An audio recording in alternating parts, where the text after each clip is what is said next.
ndakuramukije inshuti mugenzi bigano bya Indundi TV ndakuramukije wese udahengeshanya mu kubandanya ushigikira impano za 2-5-7 banyita Jean Allen ariko benshi baranzi nka Indundi Boy. Urashobora kunkurikirana ku mbuga zanje nka Allen the Real, Instagram, Facebook ndetse na Twitter. Urashobora kudukurikirana ubicishije hano nyene kuri Indundi TV ugakora subscribe nimba tavyo urakora agakengeri gahari ugagakora ko kugira ngo uzoraronka notification. Ariko kandi kuri Indundi ni Facebook, Indundi Mag ni Twitter, Indundi Magaz ni Instagram. Uzoronka update zose zivugirwa kuri 2-5-7. Ariko kandi namandi kumwe n'abatumire na mama ari kugira ngo ndakwereke zimwe mu mpano ziriko zibikora neza cyane. Yitwa Levo Mtindo, namwe mu basore batamenyere mu gisagara ca Bujumbura ariko yamenyekanye mu ndirimbo canke ijwi ryiwe ryumvikanye mu ndirimbo Ibibazo ari kumwe na B-Face ari kumwe n'abandi ba rappers bakiri batoyi mbese baje no kudutembera kuri Indundi TV mwigeze kubabona. Levo Mtindo namwe mu baririmbyi bafise freestyle zimeze neza mu mudiho wa rap, nomwe mu baririmbyi heruka gukora indirimbo imeze neza. Araza kutwidondora hama tugira ko tumuhani ikaze. Levo, mambo vipi? Bana safi bro. Umeze neza? Yego meze bien. Bari yako mze? Bana nzuri sana. Hariya hirya Burundi barayumva neza barayakira. Cyane gose bro. Imeze gute Levo Mtindo ninde yo kwidondora gute? Ya Levo Mtindo ni mwana rapper. Ni mwana rapper yosho n'umuririmbyi wa Raperi wa rap. Rero no kuvuga ko wewe akunda umuziki w'Indundi. Ya. No Muraperi, umuririmbyi akora rap, akunda umuziki w'Indundi. Ubunye muri kano kanya igipolisi kigufashe. Levo Mtindo mu budget ninde yo kwidondora gute? Mbo ico no kwidondora ku mazina no babwira aho mvuka na nturuka amazina niko kanya rero. Niko kanya ya amazina nayo n'abavyeyi banyita Minani Samson hama ayakazi kiwanje nako ni Levo Mtindo. Ya. Minani Samson. Kweli ki Minani Samson bikaca biza kwitwa Levo Mtindo. Ni Levo ipi ni Mtindo upi? Ya. Ni Levo kutoka chini paka juu kuko uko umuntu ahera mu bwana niko ateraje mu bukuzi. Nico gituma nagiye kwita Levo hama Mtindo kubera ko natanguye mu bwana uko natanguye ubusiko ndi. Ni mtindo wa rap au ni mtindo mwingine ambao sisi hatujajua? Yani mtindo wa rap muda mwingine unaweza kubadilika. Ya. Levo Mtindo ari imbere yuko yahava hemukira rap. Oh ya, nikibaho ni ndoto. Kubadilika kwa mtindo upi sasa? Naweza nikaimba gospel. Gospel ya rap ipo. Ya, gospel uramaze kubigerageza ukandika gospel ya rap? Ya, ziriho na nyinshi mbere. Niho dutiza none ko. Mana duhadire tubone yuko tukira ubuzima nicarire ni wowe tuma dukura ingudukizi ibi byago turinda umubisha mubi nabari ku musego bakinge ntibapfe nabi rukundo rwawe mana nigubwo tuma tugera kanatsinda tukabana mu buzima budahera nyaruka mana yise mu byukuri yabomotse cyari kimanyo naco nyenera bacahenutse ntaho tukije ubuzima bwabaye umugani abantu tuba intumbi byaha tugakora tasoni. Ya. Ko Levo Mtindo ngo tugakora tasoni ariko kandi ngo cyari kimanyo naco raba cyahenutse. Levo yatanguye kuririmba ryari n'iryari yumvise kafise impano yo kuririmba, ninde yamubwiye yuko vyojyoha hamwe yo kwinjira muri studio?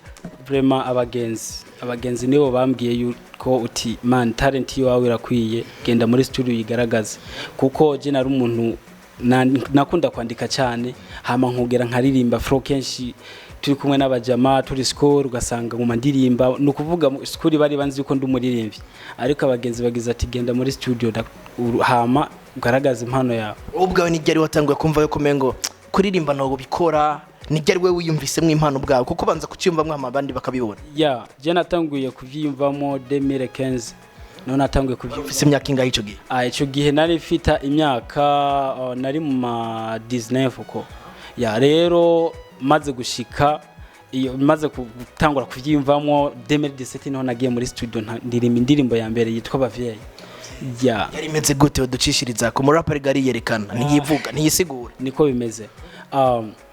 Bivuye ku mutima reka nkushime muvyeyi niwe soko ry'ubuzima ufise agaciro gakwiye nyina w'urukundo nye n'imico nakaranga nubwo jewe ndi kibondo mbona byinshi biguhanga muvyeyi wambyaye ndagushimira. Ni mengi sana tu kwa sababu iyo ndirimba Bavyeyi yarakuzo cyane kandi kuba naririmbye 2017 sinayigira repetition nyinshi gose haci umwanya utari muto kubera nacenja muri byinshi kuko nacenja muri gukurikirana umuziki kugira ndabe umuziki wanje nuko no ukuza. Ya nico gituma ntashoboye kubandanya ndayitaho cyane ariko yarakunzwe barayizire ku rubuga rwa YouTube. Yeah. Last time uzanga hari kumwe n'umuririmbyi B-Face on the floor. Vyagenze gute kugira uhure n'umuririmbyi B-Face on the floor kuko warambwiye yuko uri umunyamakamba. Vyagenze gute kugira uhure na B-Face on the floor? Yeah, B-Face on the floor cyambere kugira tubonane ni communication. Kuganira n'umuntu ukamwitaho kandi ukagerageza waronse opportunity ya gute kugira ngo ugane na B-Face on the floor kuko abartiste si cyoroshe kugira uzobaronye. Yeah, biragoye ndabizi ariko jewe inzira naciyemo si abandi baciyemo. Je kuganira nawe kabaye gake gose ariko naganiriye n'abari hafi yiwe baca barambwira uti hari umuntu baca baramubwiragiza ati turashobora kuguconnecta nawe bivanye na tara tukumvana. Hama nawe nyene tumaze kuganira acambwira ati okay nzokubwira haro project mfita nzogukoma ishobasho ntangorane. Niho yazambwira uti urahawe ikaze muri rap business kugira ukore dufashanye iki gikorwa kuko hari project yari karategura y'indirimbo Ibibazo ndazi benshi mwarayumvise. Niho nagiriye ayo mahego yo kuja muri mundirimbo karakurikirana kino kigani kugira ngo yumve koko level Mtindo yaramaze kumwumva mundirimbo Ibibazo bakwitire ko ya verse yawe. Yeah. Ibibazo mfise si kimwe ahubwo n'umuyoro ndabisoma n'akanwa kamwe biva ku rupapuro nk'iryo faranga ryatumye ndonka abagenzi benshi atanakamaro banyungura mu buzima. Ibaze kuba ukomeye abandi n'abarabasaza ubukwiye gufukama imbere y'Imana ugashima. Biratangaje iyo ushaje uhinduka umwana nyukura kigira inkumi kugira bamwite mabuja. Oh my god, byose mbona rakaja nifuge ng'ombe ila nisitume maziwa rafiki nimwite jembe wakati ndota ni da hawezekani revo. Ibibazo byatubanye umurengeri Ibibazo ninda zoke muri Ibibazo. Level umaze gusora iryo ndirimbo mwe na B-Face uramwarage murakora na media tour muri kumwe nakayikunguko level Mtindo yaronse muri Gatour. Muri Gatour vraiment byaratumye bishikana ahantu ntari niteze vraiment kandi ndabishima gose nongera ndabikesha B-Face kuko byaratumye menyekana ngaha hamwe hayi Bujumbura baranzi. Ubu ndafita uburenganzira bwo kugira ikiganiro ku bamenyesha makuru baba bari hafi. Vraiment ivyo byaratumye ngira iyo ntambwe ikomeye cyane. Intambamye wagira utaraza gukorana Ibibazo na B-Face on the floor yari yahena cyane cyane kumengo umuziki Burundi wiyugariye hano mu gisagara cya Bujumbura ngo uri mu kazingi hano mu gisagara cya Bujumbura. Intambamye waronka utaramanuka kugira kore iyo ndirimbo Ibibazo unahure n'abamenyesha makuru bagiye batandukanye zari zahe? Nticyari cyoroshe haragera igihe mbere ukavuga ati bivanye n'ukuntu twe umuziki wino ruguru udashobora kumanuka hari ukavugerageza gukorera hariya nyene ku buryo hariya bakumenye kumbure nino bazoteba bakumenye kuko barashobora kuvuga ati mu ntara y'Imakamba hari umupeti yoba akora neza barategezwa kumva uti nakarakora neza iyo umva bategezwa kukumva. Cyo gituma je nagerageza gufocusing hariya nyene ino vraiment nari nzi yuko bigoye pa nari ndabizi tanashoboka yuko upenya ntabyo nari niteze kuko baravuga ati eti kila kitu ni kuwekeza, muziki ni kuwekeza na sisi kama ukiwa bado chini inakuwa inasumbua sana. Kitu kipi unachokifanya unawekeza kivipi ili kupenya kimuziki sana Bujumbura na kutoka nje kimataifa? Kikubwa ni communication na watu, kukaa karibu na watu, watangazaji na watu ambao wanatuzidi kimuziki, ni kuongea nao, wakuibia siri alafu ndio uje kujua kwamba na mimi nitapita hapa. Kuna baadhi ya waimbaji kwa sababu nipo sure 100% kwa sababu watangazaji wao mnaongea. Kuna baadhi ya waimbaji ambao ushapata nafasi ya kuongea nao na kama wapo ni wakina nani mnapanga vipi? Mara nyingi mimi naongea na mtu ambaye aliyenipush. B-Face naongea naye sana na waga nikiwa naongea naye ananiambia kwamba mdogo wangu fanya hivi. Kama kuna msaada niambie ili tujue cha kufanya ili uweze kupush muziki wako kwa sababu yeye alikubali kutusaidia vile ili aone kama na sisi tutafika sehemu. Ndio maana sasa naongea naye mara nyingi sana ili niweze kupata siri kubwa kwenye muziki. Uramazigi utembera mu gisagara cha Bujumbura unazunguka mitaani, kuna baadhi ya waimbaji wengi wanafanya poa na wenda ikawa umetamani kufanya nao collab. Je, ushawahi kuongea na B-Face kuconnect nao waimbaji? Hilo sijawahi kuongea nao kwa sababu hujaamua kufanya collab na wengine. Bado si kwamba sijaamua, ila mimi kuna kitu nakitaka bado sijaona mwanga. Na kama sio siri ni kitu gani? Nimeuliza kama sio siri ni kitu gani? Ndio hivyo ya ni siri tu itakuwa ni kama surprise.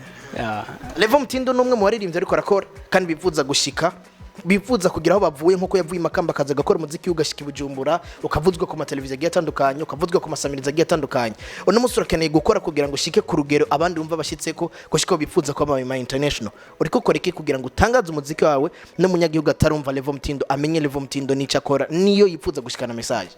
Vraiment icyo ndiko ndakora ubu ndiko ndagerageza gukora n'ingufu zikomeye cyane ku buryo ahi Bujumbura bamenye eka no Burundi bwose bamenye kandi n'umuziki ndundi ushike kure nico kintu ndiko ndagerageza gukora kuko razikira umuntu afite indoto je nanje indoto ziwanje no guteza umuziki wanje ushike kure cyane cyane nko ku ruhande rwa rap ndakunda rap cyane rero ndakeneye gutuma rap yiwanje ishika kure eka na rap y'u Burundi ku buryo iba international kandi birashoboka bro. Haraba rappers benshi ntibigeze bikora kugira ngo rap y'u Burundi be international. Niki kintu wishimirije uvuga ati rap yiwanje izotuma rap y'u Burundi be international? Inyandiko yiwanje. N'abandi bafise inyandiko ariko ndabizi ariko zira witandukaniye n'iyabandi. Irimwe ivyiyumviro bro, irimwe ivyiyumviro bikomeye. Kuko urazi benshi turandika kandi turaririmba ariko rap yiwanje ndazi mugerageje kumviriza hariho izitandukanye tugerageje kumviriza kano niko kanya uri kuri TV uraza kuririmba baraza kukubona ukiwa umekopi basi watakomenti chini kama mistari sio ya kwako wewe unatuazima uandishi wako sasa kidogo ya usijali kama dakika yote hivyo naimba ya usijali Kiswahili au Kirundi unachokitaka wewe si utatuonja fasi zote wewe unasema uandishi ni mtamu zaidi uraduha mu Kirundi duhe no mu Kiswahili sijali ngoja ni wape wanasema kwamba maisha ni vita bila gwanda uweze fight natembeza mita 6 level zangu ziwe height nazidi fight mchana paka night napambana hizo noti baadaye nikae conk yo maisha ni vita bila gwanda uweze fight sema kwamba maisha ni ngomo sipiga kwa mwendo kasi ukifika uache kudemi inabidi ucheze kwa pasi pambano usonge nyuma ufike mbele ka polisi wewe kuma twende mrama na maisha yetu harisi muda wetu mdogo kazi zetu ni dogo akudaga kinyongo kila yanasema hivyo hiyo hapo nimeiforget kidogo so kuna ya Kirundi hapa unakuja hivi wewe unavyotamani hata tukianza sasa hivi hadi tumalize kipindi una rap tu sijana ngoja ni rap uri mwiza muri bose nanje nkama mvuga kura watumye menya byose ngiye kurukangarura byukuri ndagukunda ntaguhishura nyemeza ntushaka kwa gahinda yuko koza kumbabaza amarira narize kera reka mpanagure nkigikunda berize nari muto nitwa sere byukuri je ndashima kubona tugikundanye kuko harabataryama bonezegwa twahukanye indero n'urukundo nivyo bikuranga shu mu mbeho ya gatondo ntunja kurumpa ubushu hari ibintu wamukora kandi ntazo kwibagira nkosheje ukankosora nubwo noba ndikurira namenye byinshi kuri gwe gufise ibanga byukura tabubeshi nzo kwirinda ko kuvanga zo kubera gatoki mu mwiza ntugibishanga ngume hafi yawe kenshi ariko ntari kugucunga mukunzi mwiza nyegera nkubwira icuri sishaka kubabaza umutima wawe ukihari nabonye benshi beza nasanze barenze nk'ukudasiba kumbaza uko nirigwa iyo rirenze Yitwa Levo Mtindo ni mtindo wa rap ni Levo kutoka chini hadi juu wewe urafisa wifuza gushika kandi umuziki w'Urundi uriko ratera intambwe hari bivuze hari hagati y'aba DJs n'abaririmbyi bitandukanye no myaka yaheze hari aba DJs n'abaririmbyi hari nabamenyesha makuru n'abaririmbyi wowe ikibazo cy'aba DJs negikuri kurakora kugira ngo nawe ntozoye mu baryumuhari aba DJs canke nawe uri muri baba rap batateze intererano nimwe ku ba DJs ico no shura guterera kuri ico cyumvi kuri ico kibazo kuri social media turamaze imisi tubona yuko hari mihari abantu baterana amajambo aba DJs n'abaririmbyi ivyo birakunda gushika keshi biravana n'umuntu uko abona umuziki w'ukuntu utari kuravuzwa ukuntu utari kuratera imbere ariko gusa ico no hanura abagenzanje tugerageze gukora kuko hajya umuntu aboneka mu ibikorwa vyo nivyo bimugaragaza so unaweza ukafanya kazi baadaye unaiweka pale alafu usubiri mshikaji atapiga inabidi unamkumbusha kwa sababu yeye ni binadamu, ana kazi nyingi zinazomkira. Lakini yasemekana kwamba nyinyi waimbaji mnawekeza kwa audio, mnawekeza kwa video, lakini mnasahau kuwekeza kwa promotion. Hilo swali unaongelea vipi wewe? Hapo inabidi sasa tuweke nguvu ili tuweze kuwa, yani tuwekeze sehemu zote. Unapowekeza kwenye muziki, wekeza na pale. Ni sawa na mwenzangu akipita hapa, mimi napita kule. Kwa hiyo alichokifanikiwa kule mbele na mimi nitapata kidogo angalau. Tukikutania mbele basi tutagawa, inatosha. Ndio maana namaanisha kwamba ni vyema ukiwekeza kwenye muziki wa video na audio, basi jitahidi na promotion uwekeze. Kila kitu kinawezekana. Ufise indirimbo yawe nshasha uri kumwe n'umwe baririmbyi bataramenyekana, ya hope yuko aruwa hari Makamba. Indirimbo yawe yiswe Burundi. Kubera iki iryo zina Burundi wipfuza yuko ubutumwa burimo bushikira abandi buzomeze gute? Ni giki washatse kugaragaza mu ndirimbo yawe? Icyo nagombye kugaragaza ubutumwa burimo ni kubyerekeye abarundi bose bari mu isi yose mu mihingo itandukanye, kandi no kugaragaza yuko uburundi ari bwiza. Uburundi ni bwiza, burakundana, burafite abantu bakundana. Urazi yuko ibihugu byinshi gerageje kora ibihugu byinshi, imico kira gihugu gifite imico yacu. Mugabo je nagerageje kora basanga uburundi vraiment cyo gihugu ahubwo nuvuze ati ko natomboye. Kubera ko mu Burundi hariho ibintu bibereye, hariho ukwidegembya gukwiye, kandi hari cyatumye nandika ijya ndirimbo mu gihe nari mvuye Tanzania.